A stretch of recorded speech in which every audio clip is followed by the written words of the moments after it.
Hi, and welcome to Transparent with Tina, a holistic approach for mental, physical, and spiritual well being so you can become the best version of yourself. So, welcome to Transparent with Tina. I have an amazing guest today, Carla Lee Johnston. Welcome, Carla. Hi, Tina. It's so lovely to be here. It's so lovely to meet you in person. So, just so everybody knows, we have not met in person. We had our first conversation and it went 2 hours. That's how much we had to discuss and talk about. That's when I knew I had to have you on my show. And I was referred to you by somebody else, and the chain reaction that this has brought has just been amazing because this is really where my thirst is and where I want to bring the message out to people because this topic today is the most important topic that we can talk about in discovering peace in ourselves and love and compassion and everything else. So why don't we just get into it? Because before you got into this work, you were living the American dream. So tell us. Yes, I was living what we all thought is the American dream, right? We Ah, get taught from the time we're little for the gold stars to climb to the top, to be the best. And so I was living that life. And yet there was still this inner knowing that it wasn't ever truth. It never, ever felt like truth. And so no matter how much we amassed or how many trips I made to go buy another designer bag, what I recognized was something was deeply missing within me. So it was filling the void, right? You're constantly chasing something that feels good for a moment, and then there's no lasting effects when you're chasing the material things. yeah, and I think all of us have had the recognition, even since we were small, that things just didn't add up. That things we were told to be or to do or to say didn't feel fully authentic, and depending on how much forgetting we've done, or how tethered we've been to the chasing, like you said, of experience. I mean, the 1+1 = 2 story. I mean, we've all played it, right? I call them the Hunger Games of emotional commerce. We have been indoctrinated into a lie that I call is the Yes. story of separation. Yes, it's so and your movie is called The Truth. And I love that because it is the truth. I mean, practically everything that we have been fed is a lie. And that's why we are so unhappy, so disconnected. I mean, I remember up until a couple years ago, I was so disconnected from my body. I didn't even know what it felt like to be in my body, to feel anything. I knew I didn't feel good all the time, whether it was physically or mentally or emotionally or spiritually, just that disconnection. So let's go through your story. So you were living the American dream, and Yep. what opened up Smack for you? dab in the middle of Newport Coast, and a triggering event occurred in my life, which I think we all have, which is some of the things that take us to our knees. But so I couldn't get into my gated community, and I lived right in the heart of Newport Coast and live in the dream, as we call it. Hmm. And I couldn't get in because paparazzi were everywhere.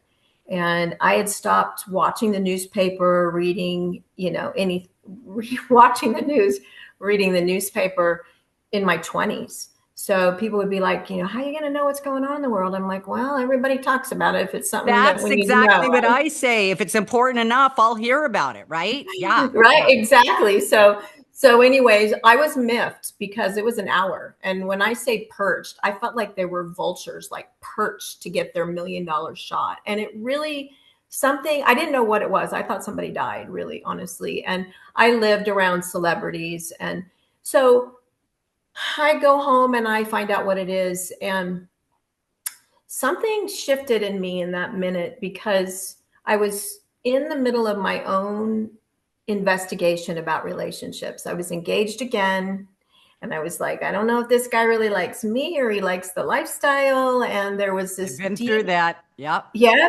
So it was like there was this deep, like, okay, what is this thing called relationships? And why is it that no matter what relationship I have, whether it's with money or with it's a friend or with whatever, that always it's in comparison or this balance sheet or these conversations that really have nothing to do with the truth of who we are. I Yes. used to say when I was little, like, don't ask me what I do. Ask me if what I do is aligned to my who.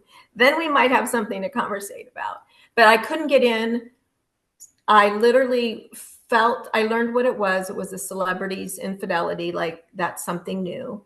Mhm. And something broke in me because I recognized, like, what's the matter with us? That this is front news, that Yeah. this is, like, when did we become voyeur to another person's pain? And so I literally wept more than I think I ever have. And just, I was angry. I grew up Catholic Christian, like you can't be angry with God. At least that was my belief system at the time. But I remember saying, if this is the effing world you call truth and you call love, you show me truth. La la la la la. And You're speaking this to the universe, is what you. I'm calling out to God. Like, Yes. I'm not just unhappy. I am freaking in full on rage. And Rage. I Yeah. am saying, what are we here for? Is Yeah. this what life's about? Like, I don't get this. And so I went into deep meditation, dozing off. And I woke up in the wee hours of the morning that I've learned to trust is that still small voice, that little, I call it 3 a.m. wake up call, right? And I hear it's in the silence that everything gets created. And I'm like, what? Mm. Because I was still really angry. And I hear it's in the nothingness that everything gets created. Mhm. And then the awareness of my body left me. And I feel like I walked into, I don't know, an Akashic record, a universal moment with God. But I had this experience where I was one with everything. And I went, oh, when Jesus said, I and the Father are one, like, this isn't a metaphor. This isn't like a scripture that I've learned. This is truth. And in that experience, I don't know how long it lasted. I don't have a reference point to that, but it took me 9 to 10 days to assimilate the information. I mean, I was shown the separation systems. I was shown that every single system, there are zero exceptions, are tied to the lies of separation. I was shown our creation story, the truth of who we are, our true creation blueprint. And truly in that instant, I went, oh, so my life isn't for myself. It's not for another trip or another thing or another relationship or another experience. It's to actually live embodied to the genius and the specific blueprint, that frequency. We talk about frequencies now, right? It's the big Mhm. blurb in the New Age movement. But it's like, what did I come here for? Yes. I want to live it. Like, you can have everything, Yes. but be so empty inside. Exactly. And And like you were saying, whether, because we've been taught that, right? To succeed, you have a well-paying job, get married, have kids. And you know what? Without even questioning, maybe that's not right for us. That's what we've been taught to believe, that it's expected of us, not only expected of us, but that will bring us happiness. And then that's the downfall, because if you do achieve those things and you still feel unhappy, then it's because I was like that. And it's like, wow, what is wrong with me? Why? yeah, And I had that from an early age, let me tell you, because of the importance placed on monetary things and money. Okay. I was raised in an affluent family. I had a tennis court in my backyard. We lived on a golf course, acre of land. I mean, private schools, tennis camp, horses, everything you could imagine. But I'd never felt so lonely and afraid and happy. So what happened was I just started beating up on myself more and more, because I'm like, you spoiled little brat. Why, you what's had wrong every, with me? what's Yeah. wrong with me?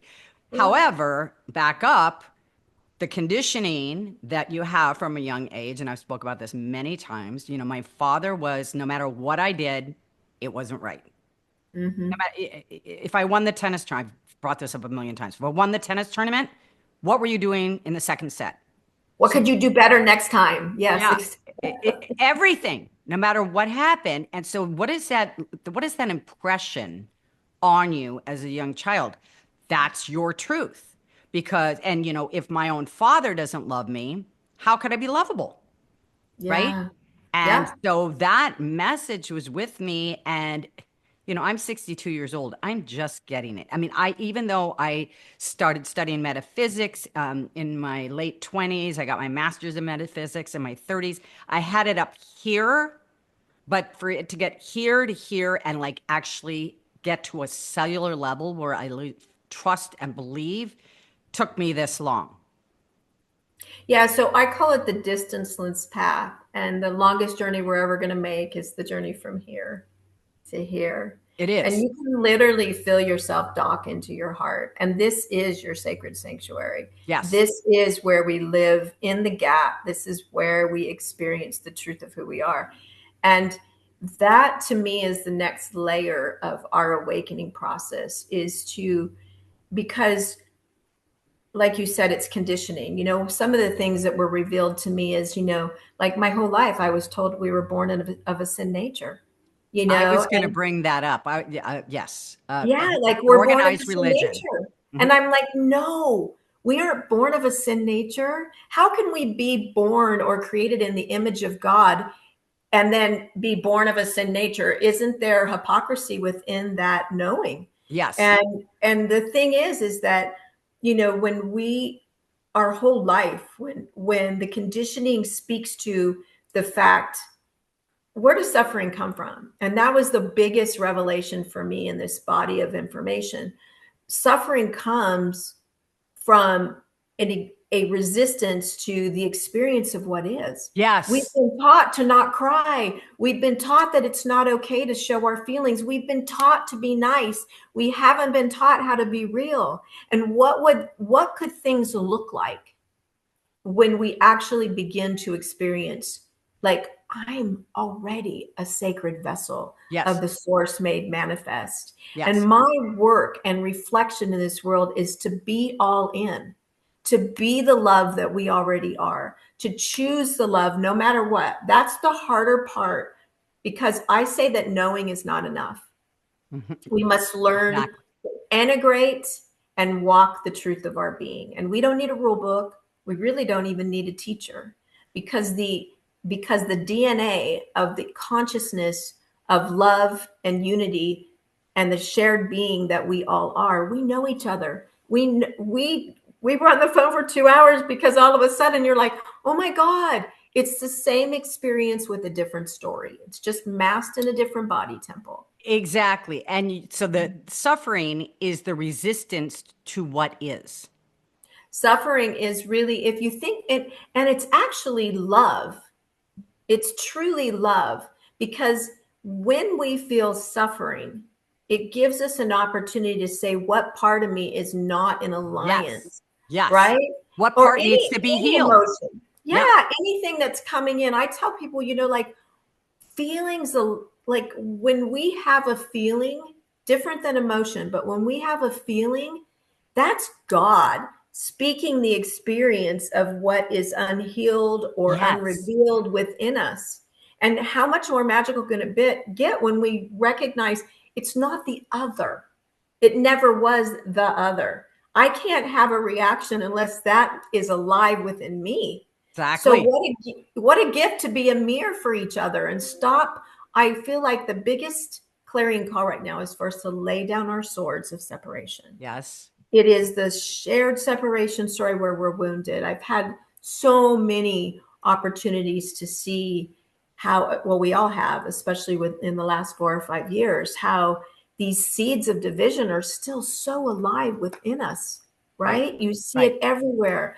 And really, truly, there is no separation. When we can step into the fullness of that knowing and we can begin to recognize it, then we can see like what need is not being met within me that's allowing me to feel what I'm feeling. And Exactly. then how can I invite someone to come into my world to experience that in a way that would allow me to be set free from the separation story that I've created between you and I, Mm-hmm. or the separation story I created from I and I, Yes. me and I, like, what part of me had to sacrifice my true voice since I was little, right? You Yes. too. Like Yes. when we break free and we learn to language. That's why I feel like the most important spiritual practice on this planet is to learn the language of love, to learn the language of compassion, to learn how to have confrontations. Because when we do that, there's nothing that we fear. There's no thing that would arise within us that would not allow us to speak in the full authority of our truth.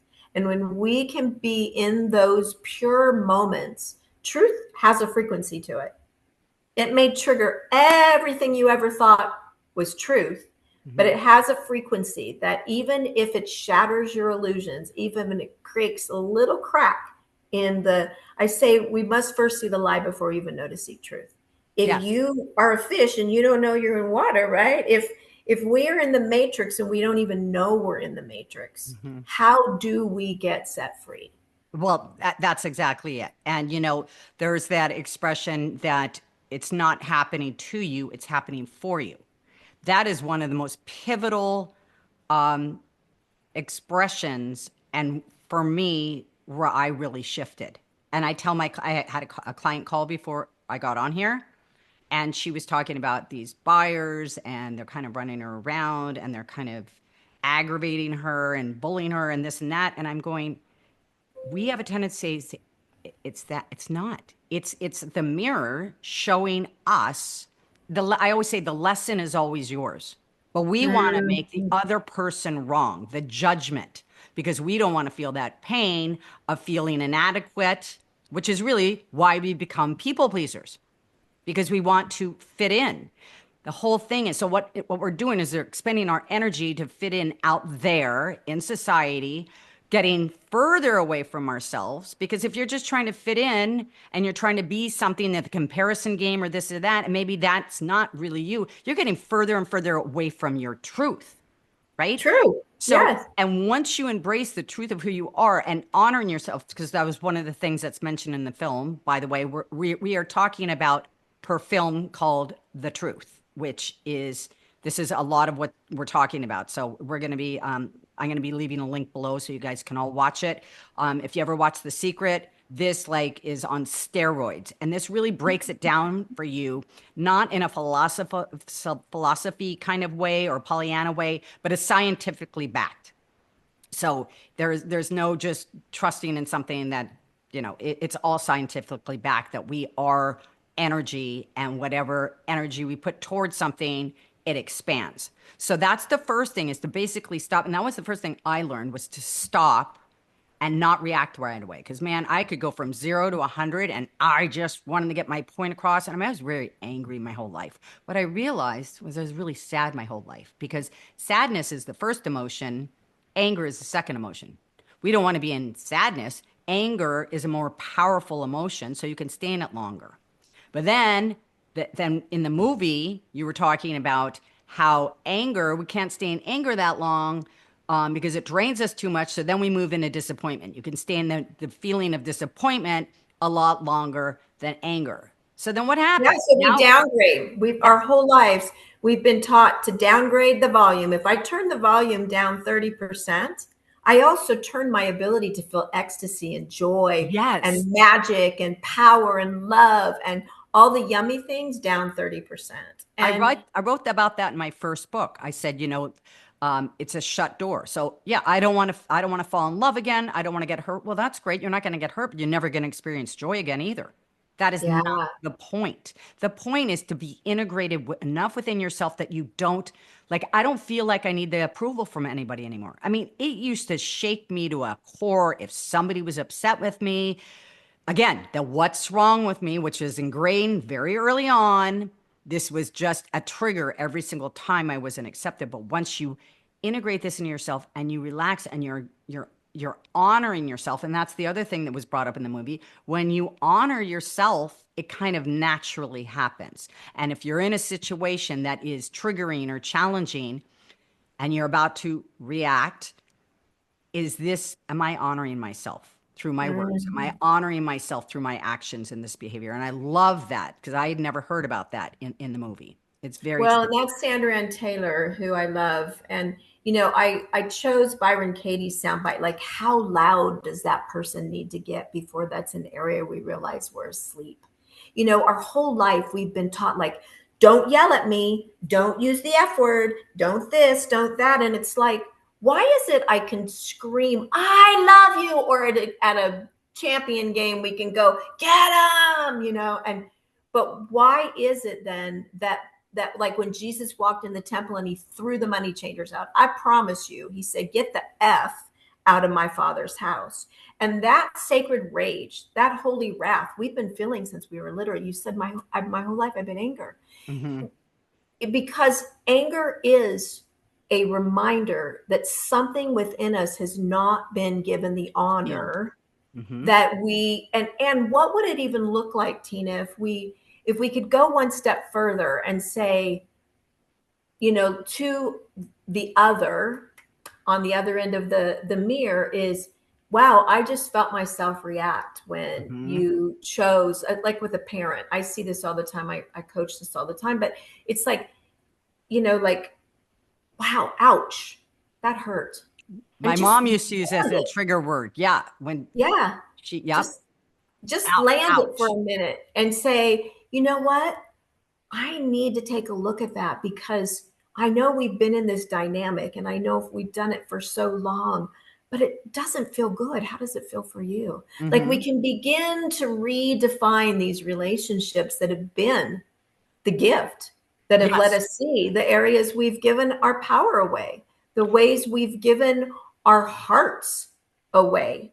You Hmm. know, we can go through so many layers, but the for me, what's being asked and called for each one of us is to begin to reclaim the sovereign voice that Yes. somewhere along the way we I had a situation with a group of women, won't go there with names, but I so wanted sisterhood. I was so craving sisterhood. And you know, like I feel like there's so many ways we have denied each other as sisters, for example, Hmm. brothers too. But everybody was going around, and this wasn't, you had to pay $800 a month to be in this sisterhood. So I was like really going, okay, are these women that I really want to spend, you know, deep dive time with? And when it came around to me and the talking stick was at me, my throat chakra literally shut down. And every time I try to talk, and I went, my throat chakra shut down, duly noted. That's all I could get out. But what I recognized is that was happening for me Yes. because I pushed myself through that. And it was another one of those promises that fall by the wayside, you know, and then your bank Hmm. account's a little emptier along the way. Hmm. And, you know, this is what we're doing is in so many ways, we have we haven't learned to speak that purity where we can actually pierce the veil to because we have been raised to acquiesce Yes. the depths of our knowing, and really what's being called forward is to stand in the full authority. That knowing is your divine intelligence, and it is always there for us. It's just that we haven't learned to hear the still And small voice. going back to what you said, we've been trained to not acknowledge and express certain emotions, especially angry. And for me, it was even sadness because I've never shared this before, but I'm going to. I hope I don't cry. But I had asked my dad for a favor. Um, and we had gone to dinner, and we got in the car, and I started crying, and he started mimicking me crying. And Mm. I was not a kid at that point. I was 28 years old. And I swear I nearly threw myself out of the car driving. And so the message again. So then later on, I had gone to Barbara DeAngelis. I don't know if you remember. That was my first I workshop, remember Barbara DeAngelis. making Yeah, love work, yeah, right? And yeah. so we'd get in these groups and you're doing these exercises. And I wanted to cry so badly, but I would hold it in. And I remember they had the people that would walk around and kind of monitor and everything. She tapped me on the shoulder and whispered in my ear, Tina, please let it out. You're going to hurt yourself. Because I was Mhm. using so much energy to not release it. And I now know, in fact, I had this conversation with a girlfriend who was going through a really tough time last night and full of rage and full of anger. She was all in her head. I said, please do me a favor. Just cry. Cry all night. It cleanses your soul. Let it out. Because let's go there. What happens when we have all these trapped emotions in our body? Okay. Yeah. Yeah. What Feelings buried alive never die. never And die. there's somatic markers in our body. And that's the gift. And we don't, and the thing that I feel have been misled with in the realms of psychology, for example, um, is you don't need to go back and dig it up. No, It comes it up comes in the up. relationship that Every you are in right then and there. It's real every time. day it comes up, Yes. every challenge, but we're Yes. not relating that. Okay. And I'll give you a couple examples. Okay. So we're like, well, how is that an example? It's an example. So for example, I had a gas leak. Okay. In the past, I would have flipped me out. Oh my God, what do because I was so used to living my whole life in sympathetic mode, fight or flight. Mm-hmm. And the beauty is the benchmark now is I handled it with ease. I went and I got quotes. I got, before I would just be like, get it fixed, get it fixed, get it fixed.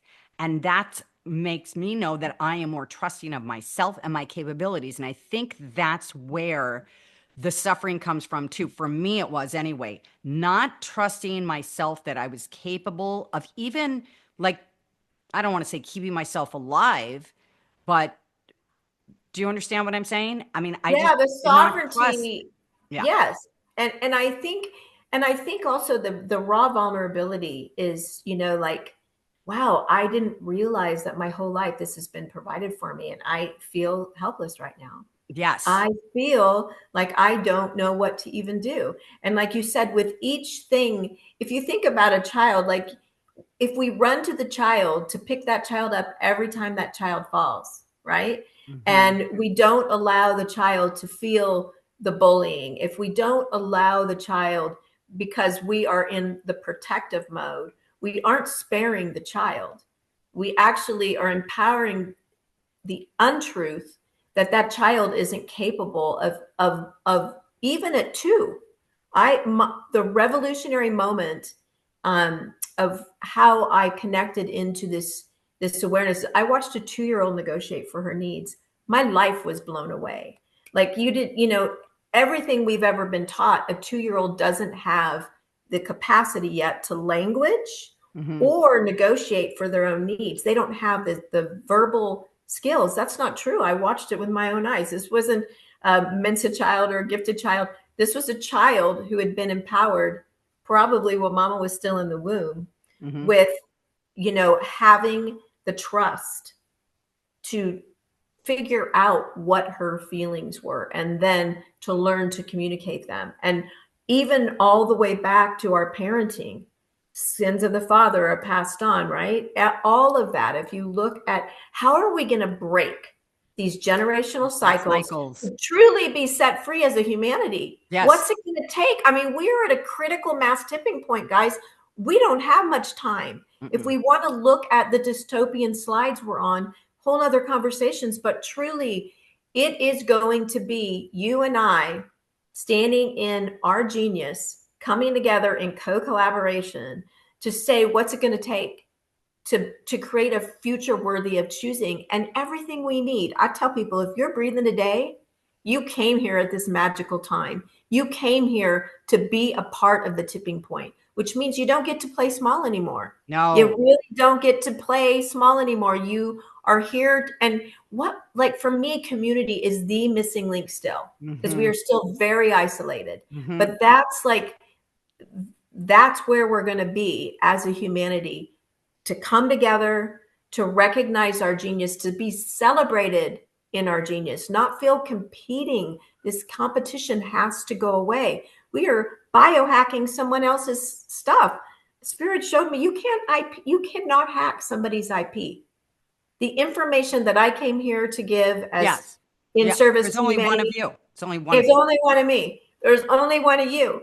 And that's where we get to really play in the playground of life itself, expressing through us without the filters. Drop Okay. the filters. Yes. Okay, so let's talk about that a little bit more in depth because the community, I absolutely so just even recently, obvious, I felt myself going through a metamorphosis, if you want to call it that, shedding his skin. I shared with you on our phone call things that used to fill the void, or whether it was shopping or going out for dinners and stuff like that. They're flat to me now. My soul was searching for something more. The people that I surround myself, I've started feeling like, God, I just cannot tolerate the the conversations anymore. So if somebody is listening and they want to get in on the other side to be living their truth, and they're going to say, well, but everybody I surround myself, everybody out there is living the other way, right? Mhm. How am I supposed to do that? I don't want to not fit in. I don't want to live my life alone. Yeah, So how do we quantum jump from being in the world to to not of the world, yes, right? yes. And I agree. There is a time of isolation That's what I had to go through. when we must choose the narrow path, Hmm. when we must choose to no longer be tethered to those conversations that, we'll go out, we drop $100, we, had a bunch of wine that's not good for our bodies, loaded with glyphosate and all the other things. And we've engaged in conversation about so-and-so's husband and this and that and this and that. And I've been feeling that since my 20s. Like, this conversation is like driving me nuts. Yeah. Well, the more and more we sit in the recognition of it, and the more we trust and fully, I call it free fall, like Alice in Wonderland. You like jump down the rabbit hole, and as you free fall and say, I surrender all, I'm going to fully go all in. I promise you, the I know what you're connection, gonna say and because you and I get on the I phone know and we're like, oh my God, all of like a a sister. sudden people start showing up. The Yes, yes, minute you surrender, which is yes. it is the hardest part because you're letting go of that tether and you don't know where you're gonna land. But here's the deal. The same is true for faith and fear. It's believing in something unknown. So if you're placing all your energy into fear, what if this happens? What if that happens? Okay. That's still believing in something that hasn't happened yet, right? Fear in faith that you will be caught, the right people will show up, the right circumstances will show up. God, I needed to have this conversation because I'm going through this right now in an area of my life that Yeah. it's still terrifying to me because this is still taking the Well, control. and for me, Tina, it's really fascinating. I went back to Orange County and I hadn't been there for a long time. And man, could I feel the seduction of it coming over me, and the more you stay away from that which is no longer serving you, the more you can see it when it's in front of you. Yes, So yes. I lived in yes, Newport, I told you, up until last June. I was there for 3 years. But that's the time that I went through the dark night of the soul. So I was alone. I know that that's the reason I moved there, was yes. to go and move through that. And I really haven't been back, but I think I will see it through a different lens. Absolutely. It's not the first time I lived there. Every single time I lived there, I never felt like it was my place, but I kept going back there. I didn't know where else to live. But you're right. Once the shift has kind of taken place, and it's not a judgment. I'm No. sure you don't go back there and go, oh, those people are all Well, plastic. honestly, it's what for me, what it is it stirs so much, like, moving into the pure I am and witnessing from the pure I am never holds judgment. No. It's Krishnamurti said, I think the highest form of intelligence is to observe without judging. Yes. And that, when you go back and you recognize it, there's a depth of compassion because you felt the emptiness. You That was the word know that that was the within word I your was going to use. You soul. have compassion for people Yes, instead of yes. judging them. When somebody's behaving horribly, in the past I'd be like, God, I don't, and it's still hard to be around that energy, but instead I hold them with compassion and patience and love instead of going, I can't deal with this. You see what I'm saying? Yeah. I don't want any part of that. That's how people get shunned. And then what happens is they fall further into their depression, their anger, their anxiety, because now, like you said, we are all here collectively to hold each other up and hold and create space for one another. And that Yes. includes when people are behaving their worst. But what happens is society, I don't want to behave that way because I don't want to be judged because I'll be outed out of the group or whatever. And then it's kind of like this big secret that you have inside of you because you're not living your truth. You're behaving the way you're expected to behave, which is all taught behavior.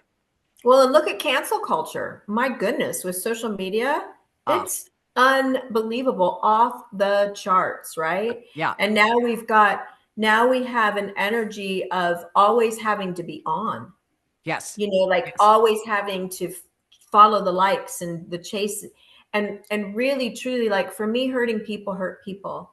And Exactly. once you recognize there's Pain if we behind that. all knew what we knew, we wouldn't be where we are. And when we know what we know, we can no longer hold someone responsible for their unconsciousness. Right. And That's all it yeah, is. It's the yes, unconscious. I had Dr. Kate on last week. She was talking that 73% Americans have chronic diseases. 72% of Americans are on antidepressants. Here's the kicker. Do you know that teenage suicide is up 300%? yeah, 300%. And, yeah. social media, although it's a great tool for your business and everything else, it's not great if you're going to be playing the comparison game. And, I really feel for our younger kids. Although, you know what? I got to say something. I think my son's 21 and he had his friends over the other day and he bought a cold plunge and they were all doing that. We were talking about, and these kids, like, they know about this stuff. I mean, Yeah. they really are a lot more aware than we were. So I think there is some kind of shift happening in the younger generation. I think the older generations they're just not aware of this. So, Well, and what, like, like, for me to have the kids get together, if you think about a 21-year-old getting together and talk about the physiological differences of going in a cold plunge, and when they're in those conversations, because they have access to that information, right? Anything that's meant for let's say evil can be used to good for good, right? right. So while the intention, this is what, if you think about it, if we were in a silo of our previous ways that we learned, which was through, I call it the Mockingbird media, now we have access to information that we just at the drop of a Google thing. And, I look at, I feel like the conditioning is we've taught each other how to want it in a minute and a half, a 2-minute soundbite. The sad part about that is you've got people surfing before they're actually integrating information into their being. Mhm. But aside from that, like, when you have access to information that you didn't have, it allows you to move into, if that's what you're seeking, access to things that will potentially give you what you need outside of the system. The system, Yes. our 21-year-olds know, is not the path to truth. They Yes. know it's not the way to freedom or health freedom. Health, what's going on right now today. I could go through layers of that. Mhm. There's so much going on that is physiologically stripped our God DNA.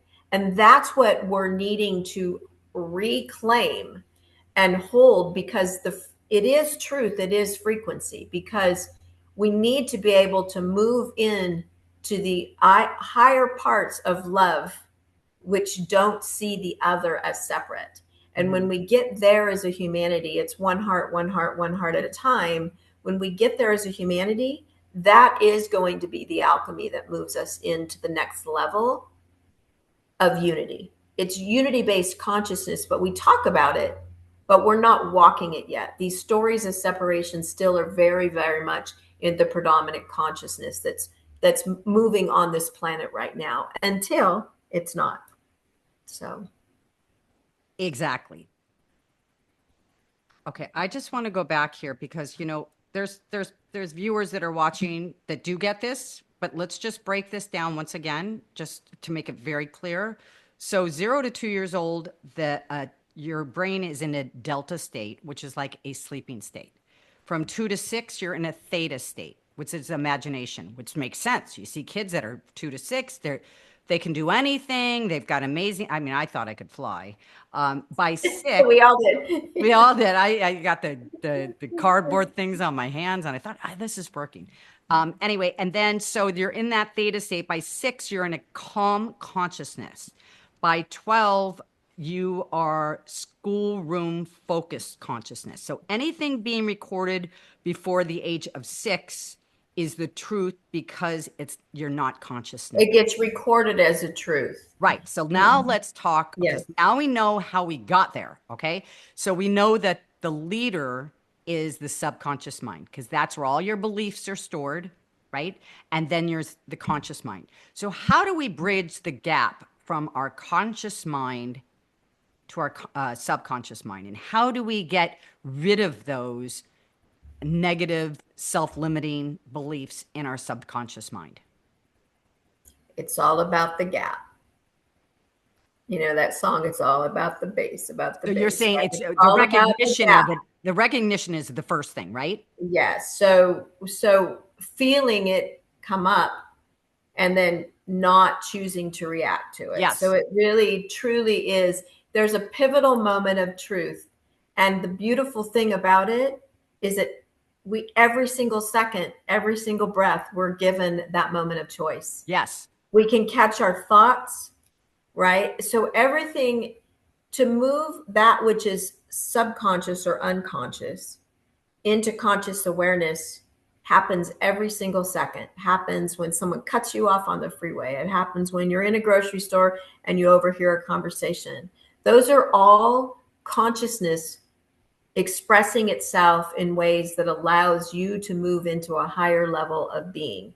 And that higher level of being to make different happens choices. in the choice. Yep. It can't happen any other way. And the beauty of it is it happens every single second. You have the ability to witness what you're seeing and no longer put an interpretation on it. No longer react to it either. Yes. Don't react. Sit with it. And then would you say the next step, this is what I do, is I say, what is this trying to teach me? Where is the lesson beautiful here? Yeah. And like for me, there's layers of awakening, right? There's stages to awakening. So the first step is to realize this may be an area that I'm asleep. That's the first step. Okay. But beyond that, as consciousness begins to seek itself and it begins to know itself ever more fully, and you begin to rest in the sanctuary, what we're beginning to then get into is an awareness. So the awareness has a neutrality about it versus a judgment about it. Yeah. And so it's all about learning how to read the different signature frequencies that come through us so we can say, like fear to me is not the opposite of love. It's the absence of love, right? It's it's the conditioning. And when you can feel anxiety and when you can feel fear, I call it a stick, an ick. It feels just heavy. Remember, like when we cry, it feels like 1,000,000 pounds left off our shoulders. That's because it is. You're releasing that. So when we can recognize, so for me, it's just becoming consciously aware that we are always in an experience, and all experience, even fear, even grief, even the depths of, I don't know if I want to be here anymore. Like, when I worked with people that are suicidal, it's like, make the choice. Because when you make the choice to live all in, to discover the truth of who you are, the essence of the heaviness or the weight lifts. Yes. And that's it's really like hitting rock bottom. It's like hitting Yes. rock bottom. It's like, you know what? I have no choice. That's where I was. I'm like, because I didn't want. I mean, I remember standing in front of my doctor saying, "Put me in an insane asylum." I mean, I was having a break. I was having a break. I was like, I need some help here. And so, yes. And then the minute, like I said earlier, the minute you surrender, it's amazing that all the opportunities are there to lift you up. And when you And finally let go. yes, and we think that there's this open road of panacea that opens. And that's not the way life works. There's refiner's fires and Yes. tests every layer up the ladder, because you have to stand at such a level of purity that you will fight for truth. You will stand for truth. You will stand for love no matter what. Nothing will allow you to deviate from that. So when you're seeing behaviors, I had a family member who was in an adulterous situation, and I'm like, how am I going to look my brother-in-law in the eye? Like, this is not okay. Find out what's driving that, and then determine to stand in integrity about it. But in that case, I had to choose, because I was no longer willing to live a double life, knowing what somebody that I care, two people that I cared about, was doing at the expense of another. So it is not okay that we are causing harm to another because of our ignorance or our arrogance. Or we don't want to So get involved, or we don't want to be but not. how can you not be involved when you know you Well, already exactly. are This has involved, right? happened to me a couple times. Yeah. 3 times, Yeah. with the infidelity. And they were both my friend. And I went and I told the other person, I felt it was my responsibility. Well, and honestly, these are the pivotal moments where we recognize, that standing for truth, no matter what, is really important. And I've handled it more than one way, because I'm always the experimenter. And I feel as though you stand. I mean, I was rebuked for 5 years, like my brother-in-law, and I'm like, I don't get it. I would never lie to you. Why would I make something like that well, up? because they're going to make it your fault. Yes. And so It's that, like and messenger always gets shot, right? So you learn instead of that. being Yes. mad at the wrong person, they're mad at you for delivering the message. Well, remember, they in this case, they were enabling each other. So, Okay. Yeah. and so and it took him 5 years, 5 years. And and it's, some people will spend their whole life and they never get the reassurance. He did come to me after 5 years and say, I need to talk to you, because I knew he was I said to him, I know exactly where for you to go to verify that I'm not lying. But if you're choosing to not see it at this point, you need to reckon that. I can't reckon that for you. Right. And if you don't have the courage to recognize the truth, then that's on you, not on me. well, and it's not our role to play the righteous one, I guess is a good way to put it. That's Our role is to, like, for me, I went to Karen, she's not on the planet anymore, but I went to Karen and said, like, if you're learning something about your sexuality, then I encourage you to keep learning, but not at the expense of someone else. That's not playing fair. And if you don't love him, leave. Tell him you don't love him. Leave. If you don't love him, go. But we don't. People like to play with the net, though. They don't want to let go of this until they've got that, and then it's not fair to the other person. But you can look back, and that's the great experience of time as a teacher. But you can look back and you can recognize that it's not about moralistic judgment.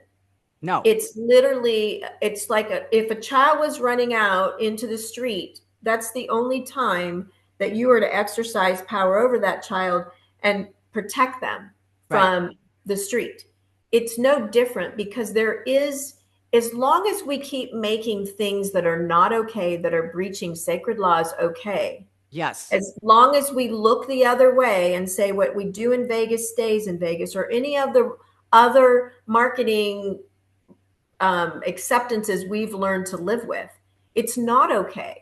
And I know brothers now who are teaching men's group that are stellar impeccability, because some of the deepest wounds we have as a humanity are the wounds we've done to one another, the breaches we've done to the holy body, sacred temple, the breaches we've done by talking about each other, even the seeds of division, the gossip, the competition. When we learn to lay that down and we learn to speak in love and we learn to stop watering the seeds of division, we will experience the peace that we came here to experience. But as long as we are still watering these seeds of division, and they're so subtle, you can watch them when you decide to start paying attention, you can recognize like how insidious it is as a humanity, how insidious it is within our relationships. And that's when you truly become set free. Because when you see, how do I want to put it? When you see that we all don't know what we don't know until we do, and that I'm not doing anyone any favors if I'm not being in the full authenticity of my awareness. Right. And it's not judgment. Awareness and judgment are two very different energies. Awareness says, I see an action that is not in service to love, and it speaks to that.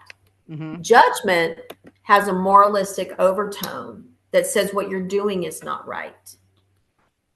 So, again, I feel like these are the layers that we are beginning to unpeel together. And that's what's going to set us free, is to have the courageous conversations. I call them carefrontations, but to have the carefrontations. So I want to ask you, Carla, what is the single takeaway that has forever changed you because of The Truth, the movie The Truth? the single takeaway is we share our being, and that we all want the very, very same thing, and that is happiness. And we've been taught to seek it in all the wrong places. Yes. And the truth is really there only is one truth, and that is I am, and we are. And those are the most important words, because whatever follows I am will become your life. And, I tell this to somebody, a friend of mine, yeah. Okay. And she's stuck and, thinks it's Pollyanna. Excuse me. Let me get a little water. Talk to me about the freeze frame technique. Freeze frame. That's heart math. Heart math is, most of us, if any of us don't know heart math, I would highly encourage you to go find the work of heart math.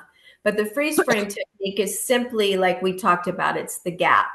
It's creating the gap between the stimulus and the response, to freeze the frame of life, to freeze the frame on the movies of life, to take the inner pause, to go to the heart and say, what need is not being met by this choice that's being made, this action that's being taken. So the freeze frame really truly is the pivotal choice point to choose love over fear. And that's really the simplicity of life. And we hear it in almost a cliche way, but when we integrate that into our life will shift. Okay, give me 3 steps from somebody that is in their head, that's not conscious, that's not connected. What would be the first 3 steps for somebody that's just beginning? The first 3 steps would be, so I'll go one step further. Everyone's conscious. It's just we are stuck in the contents and the experience of life. So the first step would be the silence, to create a place in your life where you can set aside, even if it's 10 minutes.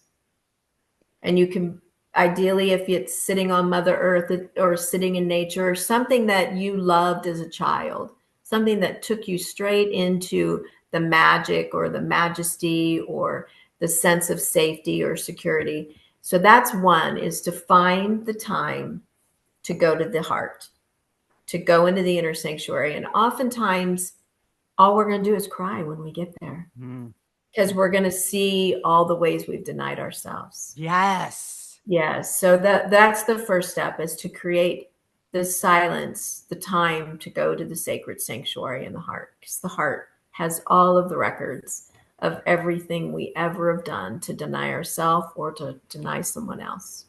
And so when we go to the heart, once we're in the heart, is to peel back the layers of the person and go all the way back, all the way back, all the way back, beyond and before the thoughts. And to recognize who is the one that is observing everything. Who's the one that's observing the thoughts that I'm thinking? Who's the one that's the eyes that are looking? If you think about it, like if Become someone the says, observer. yeah, how do you see your eyes? You can't. How do you know the truth? You have to be it. There's no gap between the I and the amness. There's no gap between the I and the isness. There's no gap between the truth of who I am and that which I've sought. Because everything I've sought my whole life is the truth of who I am. I just was misguided to believe that it's and we've been inside taught of to me. find it out there when it's Yes. all inside. That's the key. Yes, that's the key. When you're unhappy, it's usually because you're looking for happiness. The answer's out there. And what we discovered is the happiness is inside. And that's the happiness for me. When I became happy was being able to trust myself. That's it. There's no more.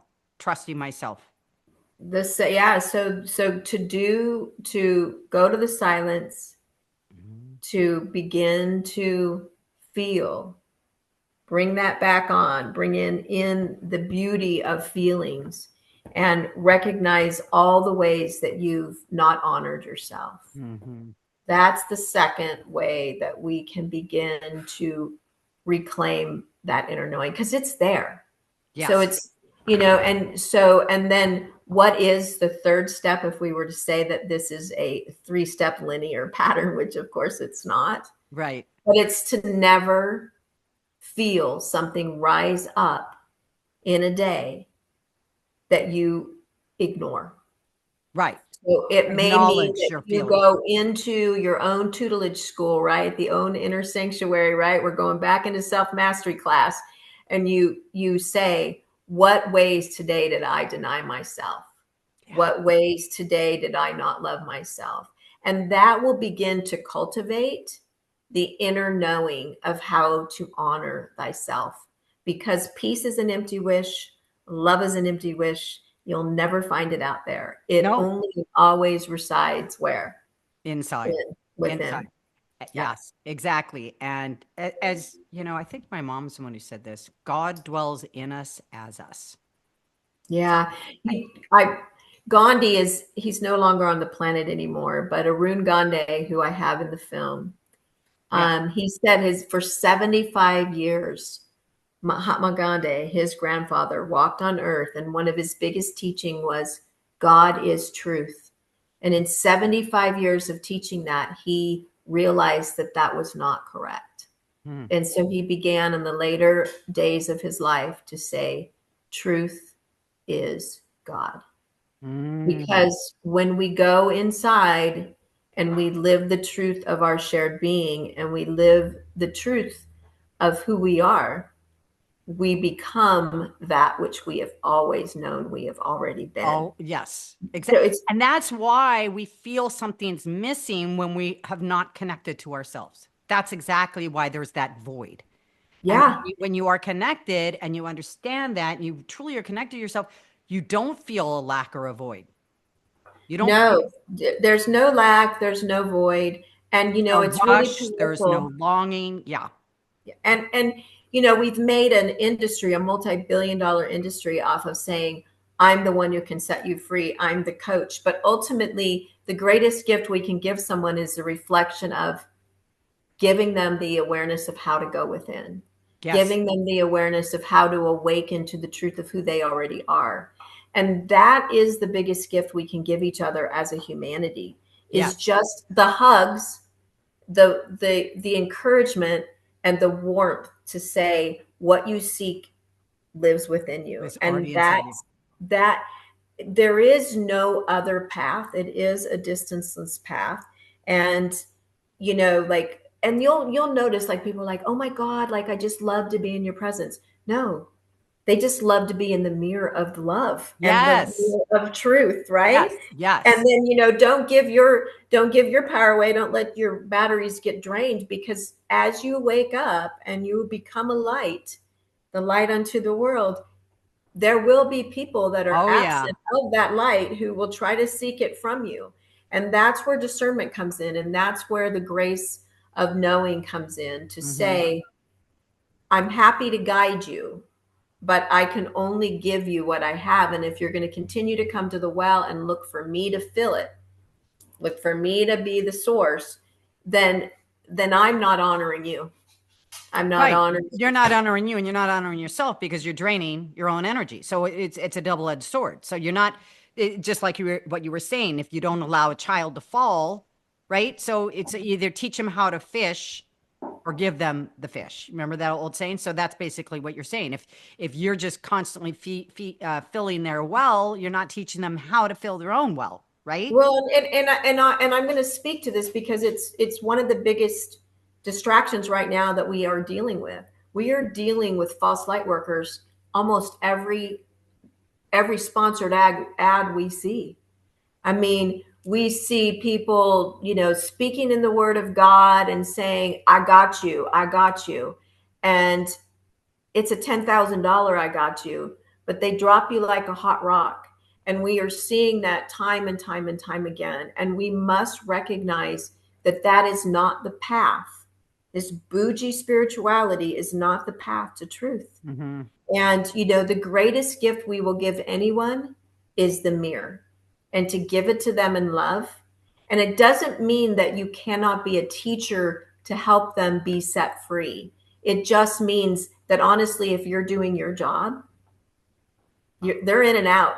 And then they're in community and they're becoming more and more light and they're helping their brothers and sisters wake up. And that's the critical mass tipping point that's being called right now onto this planet, because we are in many, many, many, many, many, we can call them spiritual battles. We can call what's going on right now, but it is really serious, and it is going to take you and I uniting, undivided, in the power of two or more, for us to truly be set free, individually and collectively. And that's, to me, the bigger message. The film just is like the tipping point, right? It's just the experience of what is possible to script Yep. a different story. It, And that is the beginning part of the work. It's not the ultimate path. The ultimate path is to recognize our shared being and to freaking unleash that power that we already are, and to just unapologetically, and I mean unapologetically, not in a way that says F you. I mean unapologetically, no, I know this to be sovereign. I know this to be in truth. And it stands to give people permission, others permission, yes. to speak from the heart of truth, no matter what, no Yes. matter what. And that's, to me, the next layer in our awakening as a humanity. And this has been a long journey for me, Tina, a long, long journey. And I You and have me learned, both, girl. yep, divine will, divine timing. You can Yeah. think something was meant, and the things that used to work for me in the world, they don't work in the unseen world. They No, you don't. know what they say, once you or once you understand something, like you can't see it any other way. I mean, like I Yeah. could never go back to my old being. There's once you Well, can't consciousness, unlearn something. You can't you unsee something. you only and always will seek a higher, more expansive. DNA works like this: 0 point infinite. So we are designed to be an infinity. That's why the old shoes of relationships don't fit anymore once we begin to wake up. Yes. And and again, we have a the beauty of who we are as a humanity is we were designed for community. We Hmm. were designed to be around the fires and to ecstatically dance and to move our bodies and to begin to live in a different way that is Yes. going to build a future worthy of choosing. And I call it the matrix. It's still got us enslaved. And the next layer is to literally let those things go. We talked about the free falling. Like I have somebody, you remind me so much of a dear, dear sister of mine, like so, so much. And she grew up under a lot of wealth and a lot of privilege, and dad's always dangling carrots, but just incredibly toxic. And there's been times when and I know the family well, but there's been so many times when it's like, you know, you're going to have to free fall. Mm-hmm. You're going to have to free fall. Yeah.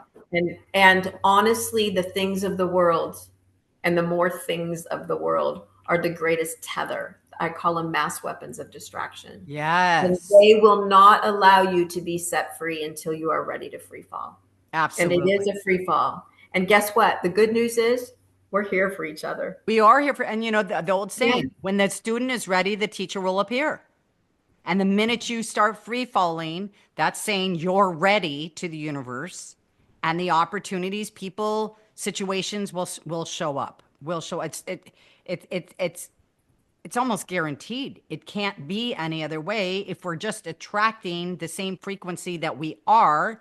If we're elevating up, we're going to attract people that are elevated up, and if our frequency is down, that's what we're going to attract as well.